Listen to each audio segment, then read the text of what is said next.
Aggression is one of the last dirty words in our culture. You can be crass, you can be rude, you can even be profane, but aggressive, don't be aggressive, except it's wrong, dead wrong. I promise you, nothing of meaning and transcendence will come into your life passively. It's time for you to get into the arena to push back against a passive, mediocre existence. I'm Brian Tome, and this is The Aggressive Life.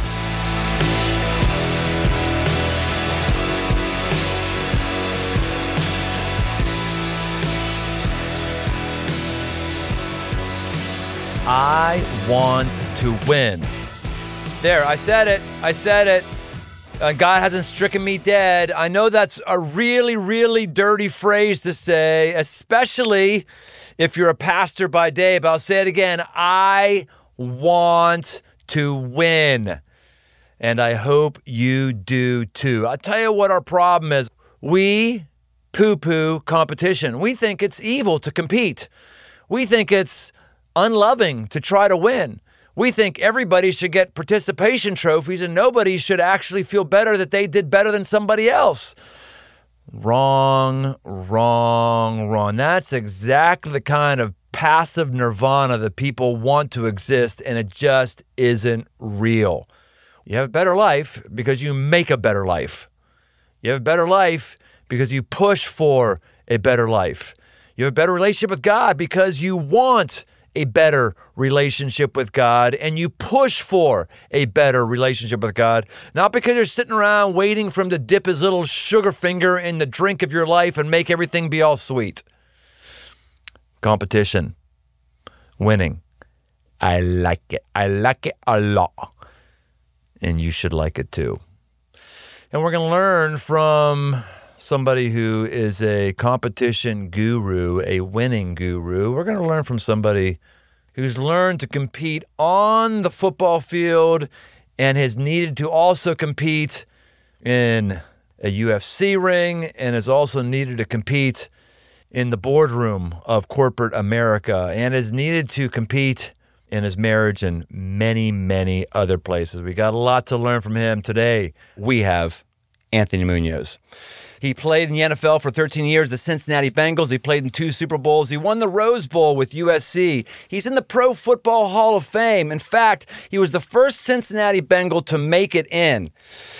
And unlike a lot of guys, he didn't just mail it in once he hung up his cleats. He's been running the Anthony Munoz Foundation for 17 years now, working with 2,500 to 3,000 kids a year. Among other things, he's been successful and impactful both on and off the field, and he's got some things to teach us today.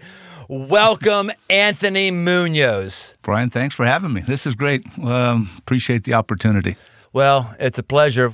I grew up in Pittsburgh, so I don't have a natural biological bent towards all things Cincinnati. I knew long before I ever became a fan of Cincinnati and the Bengals that you were like the top echelon in the NFL and lineman. Not just top to get the Hall of Fame, of course, but like there are people who would say, like, you're the best tackle ever. Why is that? What do you think it is about you, your approach to life, your approach to football, your mentality, your DNA, your whatever it is? What's the concoction that came together that enabled you to excel at a position that other people have struggled with? What do you think it was that came together to enable you to do what you've done? Well, first of all, I mean, when I hear those comments, it's very humbling because I think of the guys that played. I mean, the John Hannas, the Forrest Gregg, Art Shells, and you go on. And to just be mentioned with those guys is amazing. I think really I was blessed with athleticism.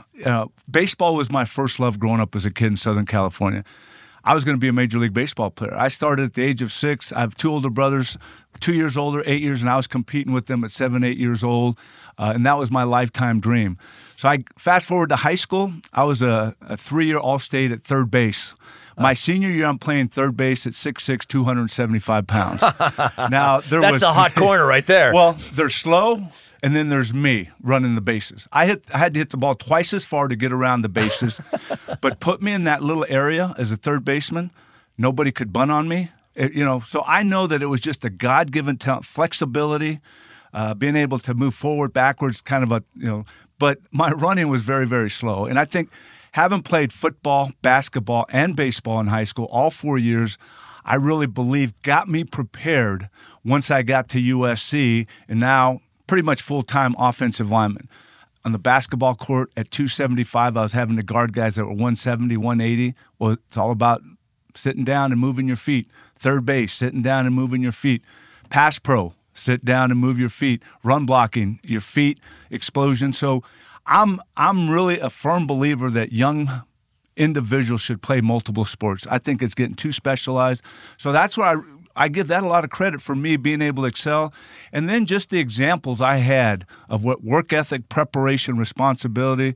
I share all the time. My mom raised 5 kids by herself working 2-3 jobs. I mean, she'd head out at 6 in the morning, walking to work, get home at 5:30, make dinner. And she didn't have to verbalize work ethic or responsibility. All we had to do was watch her. We learned how to cook and wash clothes and iron clothes, and so she taught us a lot. And I really believe that carried over. Just thinking about Mom and what she went through. She did not quit. She was fighting for us and for herself. And then later on in life, when I was playing in the NFL, she was stricken with rheumatoid arthritis. So that was very, very tough on her, very painful. So it was one of those just preparation, preparing. If the coach gives you this much lifting, I'm going to lift that much more. If he gives you this running, I'm going to run that much more, because right or wrong, true or false, I was going to be in better shape than the guy that I was playing against. Fourth quarter, if we had to go 80 yards to win the game, the guy was not going to be able to stand up against me. That was what I believed, and that's the attitude I had. I wonder if there's a scene from your life that I've never heard you talk about, and I've never heard anyone talk about, but we're going to talk about it. All right. You entered a UFC fight. You're laughing already. You entered, here's my perspective. I'll give the highlights from what I know, and then I'd like you to fill in the details. So you entered a UFC fight against, who was it against? I don't remember. Dexter Manley. Dexter Manley.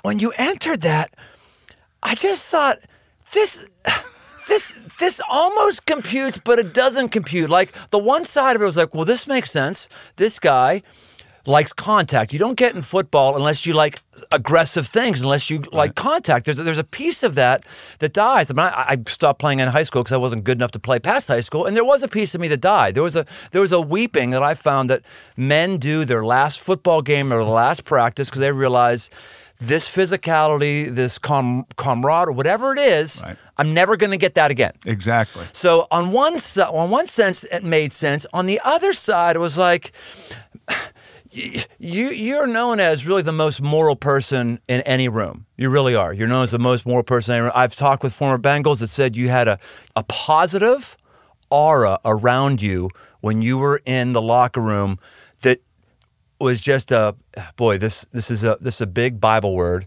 but I'll use it, a palpable holiness. And that's my phrase, not theirs. What I mean by palpable holiness is not just high moral standards, which you do have, but holiness means distinct, separate, set apart. There was just something different about you.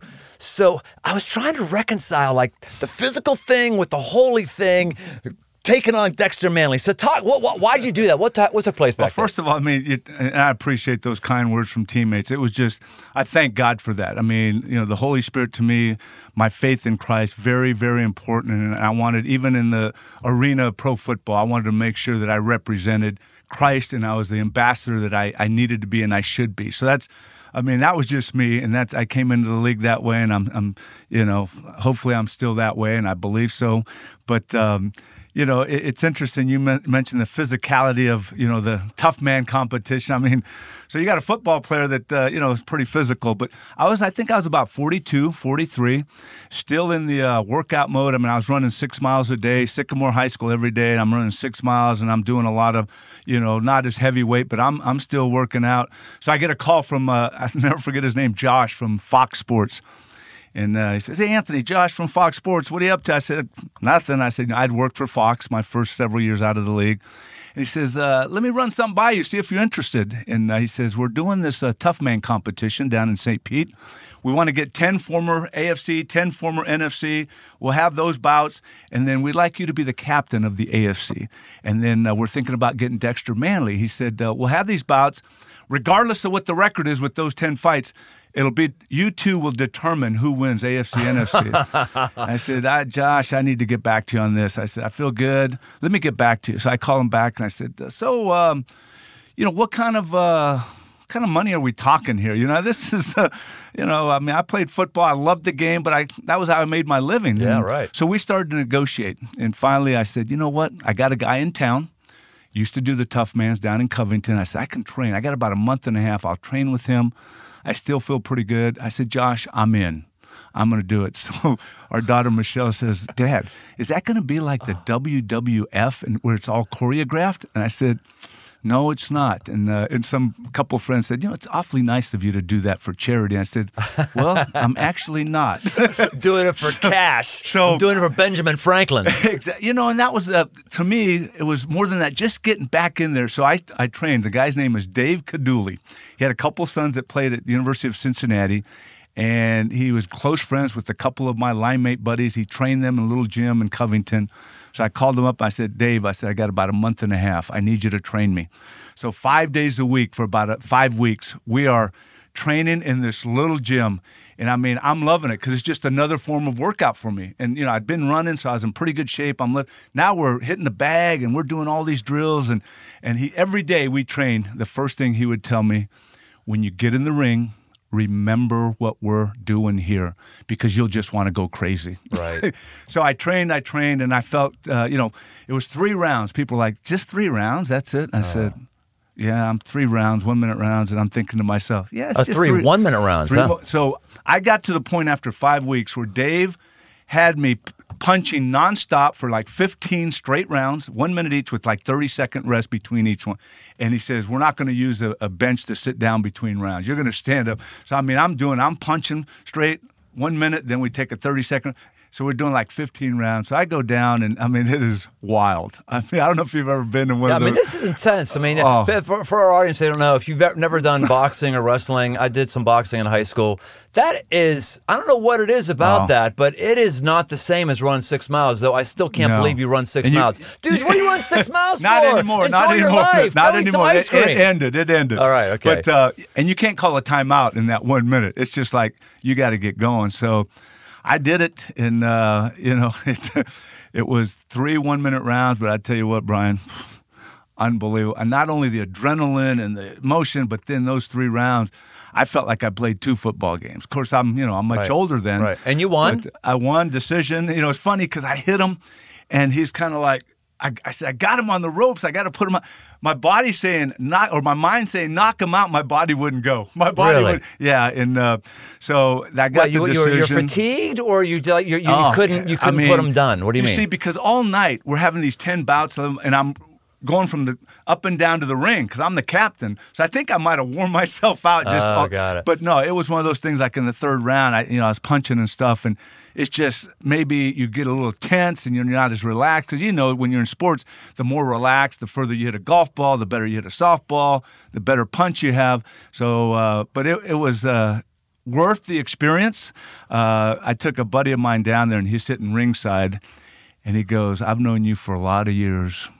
He said, I've never, ever seen that look in your eyes. He goes, I'm glad that look does not follow you around outside of the football field or this ring. And then the guy, it was interesting. So a year later. That warrior, that inner warrior, that aggression, that thing of aggression that doesn't have any place in our society anymore. Exactly. And so the next year, I'm finishing up a golf tournament at Wetherington, and I'm driving my cart to the car, and my phone rings, and it's an L.A. number. And I'm thinking, so I answer it, hey, Anthony, this is Josh. And I go, Josh from Fox Sports? He goes, what will it take you to get you back to Tough Man 2?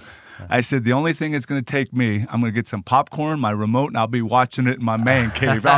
He goes, come on, man, let's negotiate. I said, nope, I am finished, one and out. One and done. I kind of lost it for about 6 months. Yeah. Well, that's what I love about that story. So many things. One thing is, this is called the aggressive life. Aggression has so many different ways it can take hold. It could be physical aggression. It can be spiritual aggression. You know, I'm going to pray for things that other people think couldn't be prayed for. I'm going to pray for it. It could be all kind of realms. But you just, I don't know, in one statement, you exhibited emotional aggression and financial aggression. You didn't have to say, well, I wanted to hear what the cash was. I wanted to hear, I mean, that's, a lot of guys would just not say that. They would like, well, I just did it. They would, but you were financially motivated. There was some aggression there. And you told us about it. That's pretty cool. Well, I mean, you know, it's one of those things where if you're going to do something and jeopardize your body, you want to make sure you get a couple of dollars. But no, I mean, it wasn't like, hey, you know, send me the Brinks truck. But you know, if I'm going to do this in you know, at my age, you know, pay me some money because you're selling this. Absolutely, it's going right. to be a Super Bowl special.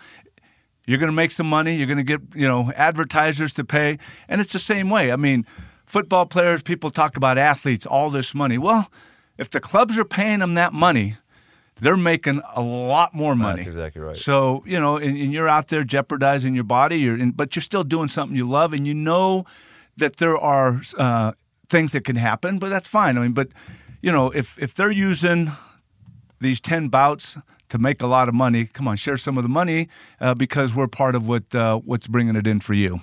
How about headaches, head trauma, CTE? Got any signs of that in your own self? I don't. I don't believe so. Now, my wife Dee Dee might think different. We've been married 41 years, but I really feel good. I mean, because you don't remember everything your wife says? Is that what you're saying? No. She, you know, maybe the way I acted, but I said I've always been immature. So, you know, 41 years. But no, I feel really good. I really do. But yeah, the mental thing is, so I'm kind of torn, you know, with CTE, you know, being post-concussed and all that, because I've been in the Hall of Fame for 21 years. We lose probably 2 to 3 guys a year that are anywhere from the age of 80 to 95. Now, they didn't have a whole lot equipment, or the equipment they wore was not very good. And these guys are as sharp as a tack, the majority. I mean, you get your case now and then, but these guys are amazing. I mean, they remember everything. They can hold a great conversation. I was playing golf about 15 it's before the helmet technology, you're saying. I mean, and they're hitting just as hard. I mean, hitting with their head. So is it, and I understand guys are bigger, stronger, faster, but is there more to it that adds to this, like this brain? Well, relationships, alcohol, drugs, steroids. I mean, these guys were, so that's I'm not a doctor. Fascinating. I'm not a doctor, but I look at guys that are experiencing these things, the big names that they're using as examples, large debt, multiple marriages, drugs, and you know steroids were involved. But then you have a guy like Ace Parker who died at 95.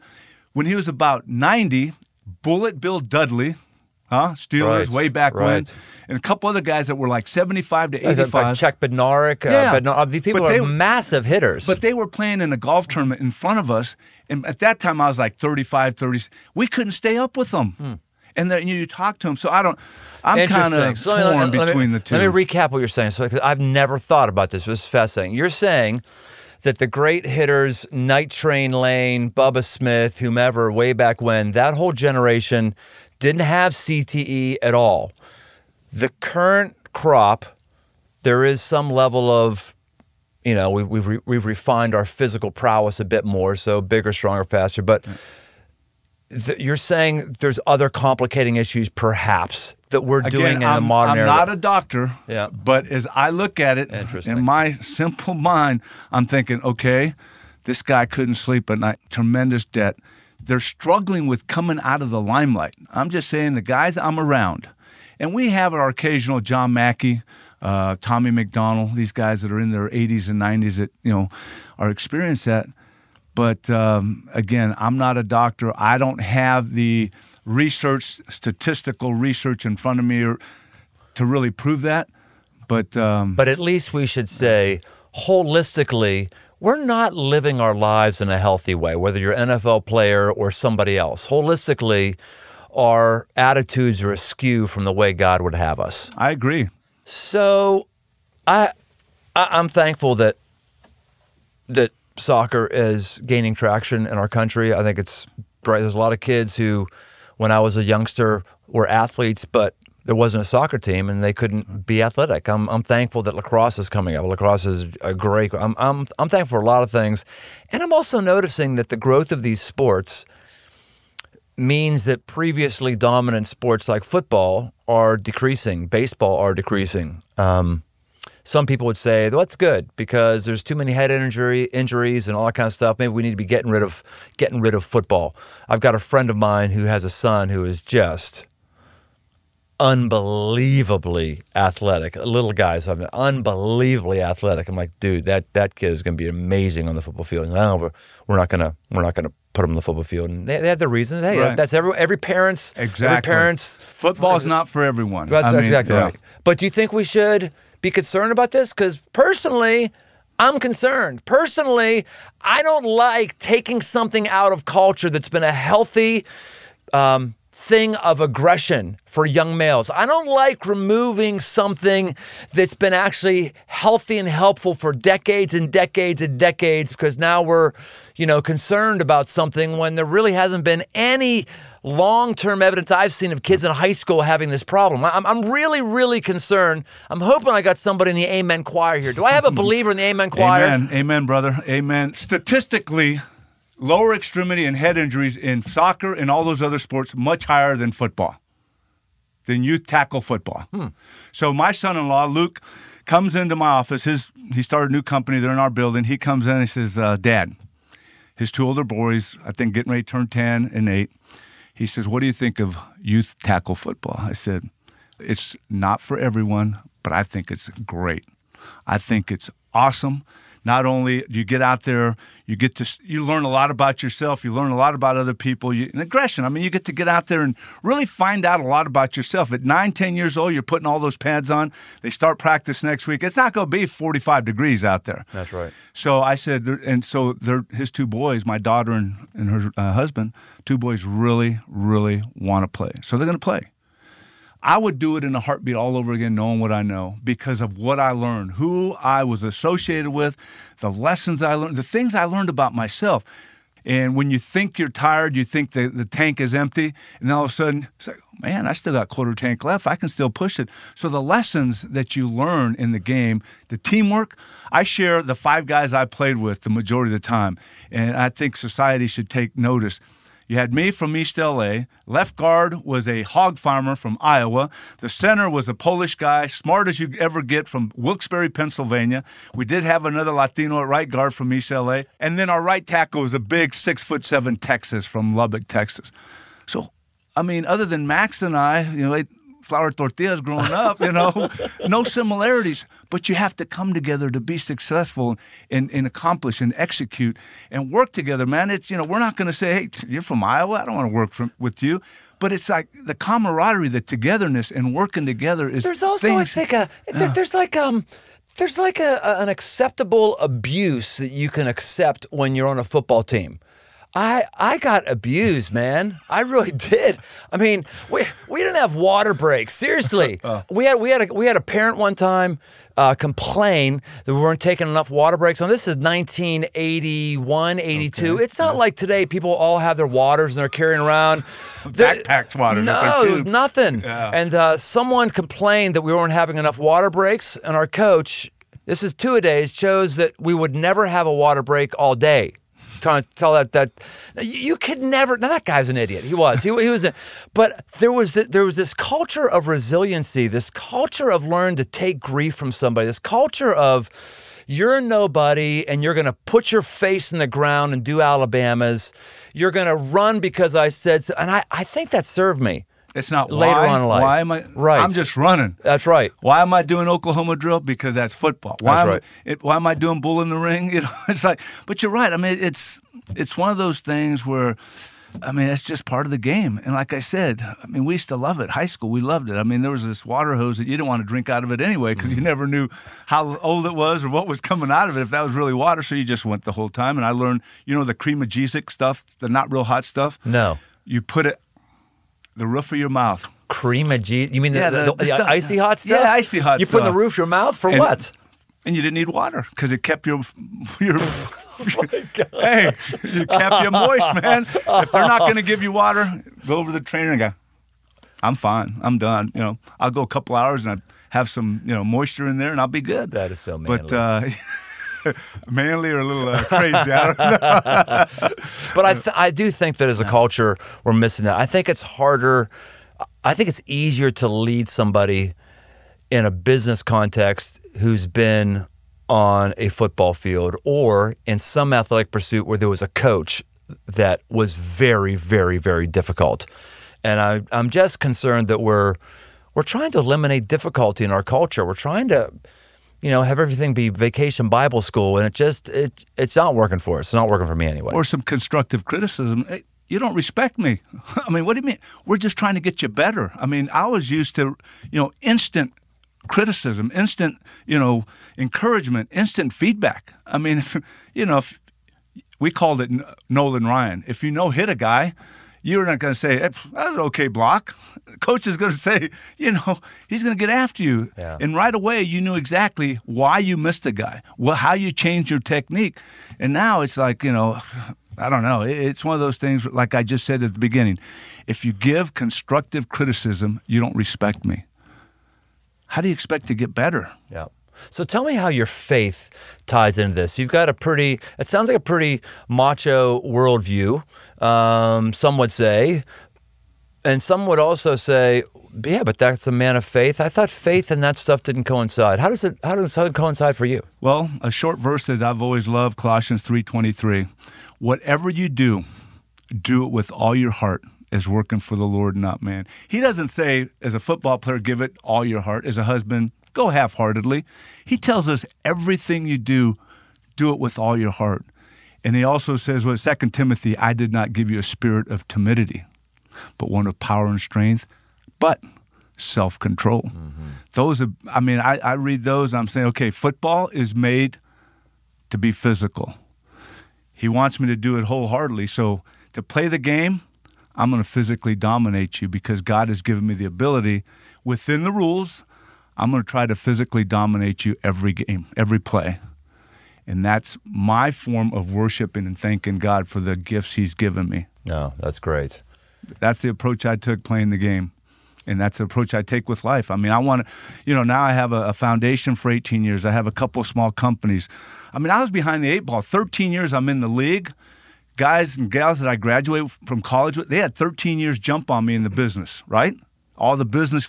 So now I've been training and playing football. I went to real estate school, sold some houses. But not 13 years without any business experience. Now I'm getting into the non-for-profit world. I got a corporate apparel company. I got another. So I got to learn. I got to stay on. I got to get mentors. Business mentors, spiritual mentors, and that's what God has shown me that I need a team that's going to really, just like I had my head coach that put the team strategy together. I had an offensive coordinator, and then I had an offensive line coach. And they're the guys that develop. The offensive line coach for 13 years, I had to say, he's the guy that developed me technically. So what's the difference between being developed technically as an offensive tackle and being developed as a husband, a father, a businessman, a non-for-profit man? I mean, that's how I took that's the attitude I took on the football field that, football is not – I played flag football as a kid. All right, so I was over just grabbing flags. Now I started playing tackle football as a freshman in high school. Now tackle is contact sport, so that's the approach I took when I was playing football. The stories are everywhere. People who have had success in the NFL, their life crumbles afterwards. Many people. Your life has not crumbled. Your life seems to be going pretty darn well. Tell us about what's going on in your life? What are the initiatives you're involved in right now? And do you think these are your best days? I'm excited about what's going on now. I'm very thankful. I'm 60 years old. I've been retired for 25 years. My last camp, I was 35. I went into broadcasting because I did high school radio for 7 years while I was playing. And that led to a job with Fox Sports Broadcasting. Did that until the kids were getting ready to go to college. But the thing I'm most thankful for and excited about is using the platform in a positive way. I tell people that, it's very easy to think about, because I love Montana. I said, D, let's get like a cabin, go to Montana, and we just kind of, fish and learn how to fish, I should say, and just enjoy the wilderness. But it was like, God grabbed me and said, I got a lot of things for you to do, a lot of exciting things. I said, I'm there. From being involved, and the first thing was staying here in Cincinnati. I had a job offer 6 days after my last game to go back to L.A. Our kids were 9 and 11. My wife, after her dad retired from the Army, she settled in Southern California, right where I settled or where I grew up.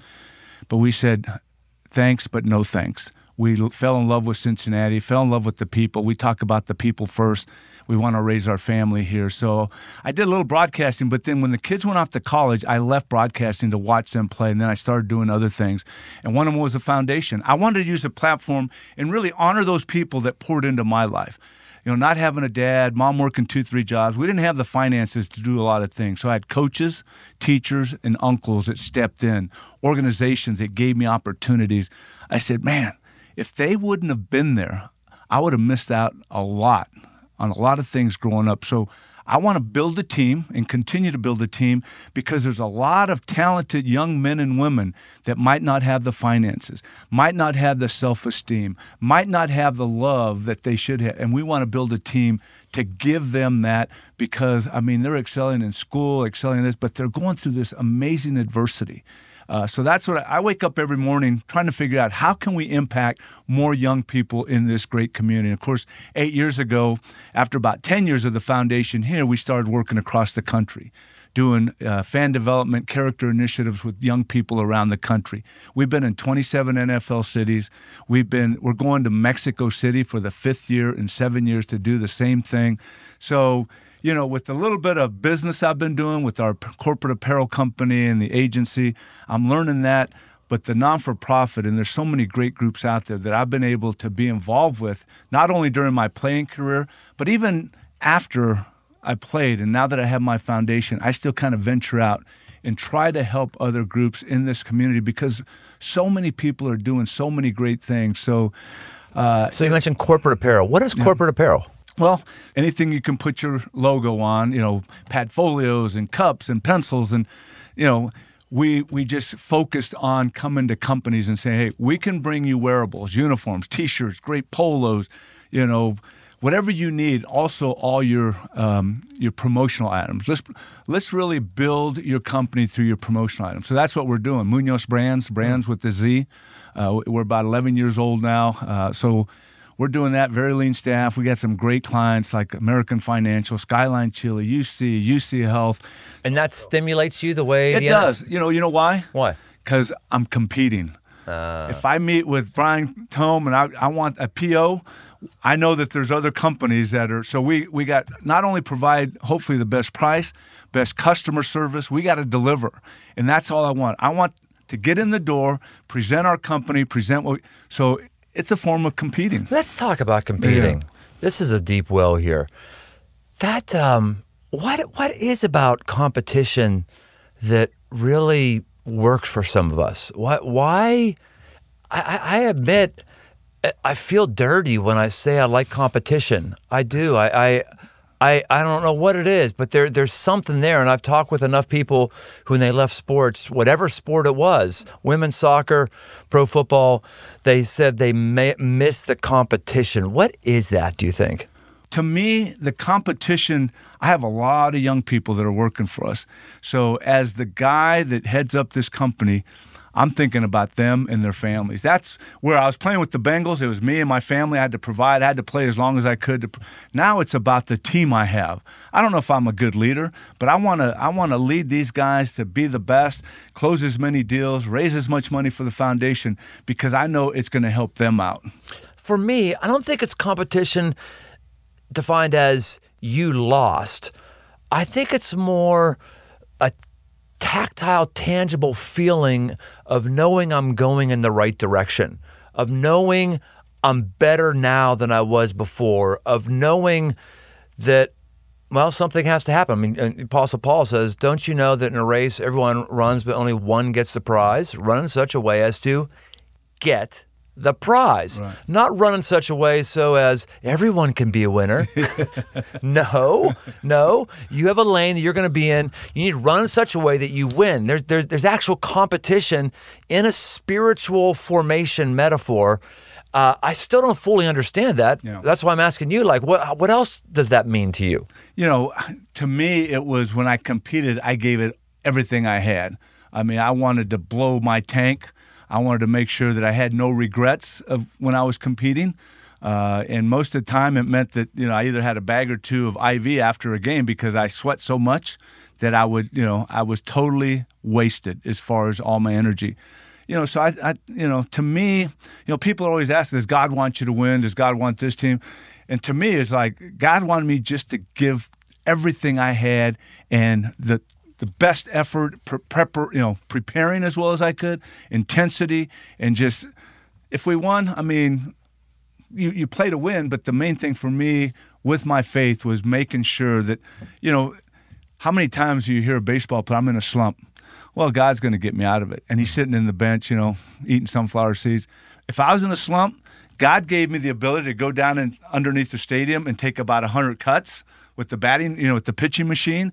Or if I was struggling in pass pro, I'm going to stay after practice and take 10, 20, 30 pass sets to make sure So we need to do our part. We just can't, you know, got to work it out, you know, and just run in right after practice and not practice. So I think, you know, we need to do our part and really make sure that we prepare and that we're ready. Yeah, I just think the competition thing, the people who poo-poo it probably have a more holistic problem with aggression, of going for something, of pushing yourself for something, of taking something, of getting out there beyond the normal.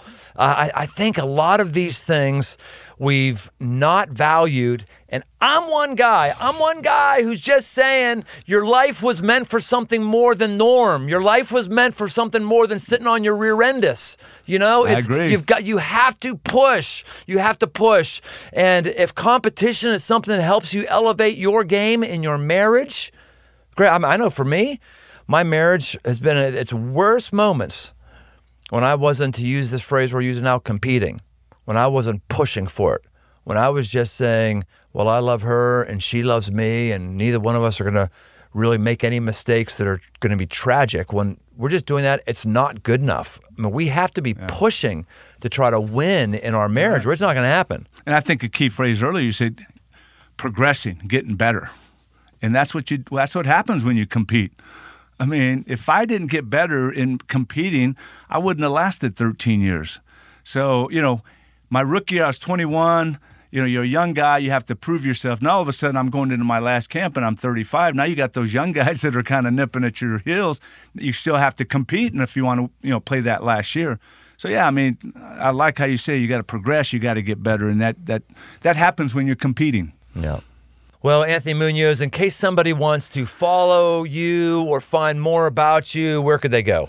Well, you can go to MunozFoundation.org, I'm not on social media other than, at Munoz, Anthony Munoz, HOF. I'm on Twitter, and I just kind of follow a few things here and there. We do have, our Facebook at the Munoz Foundation.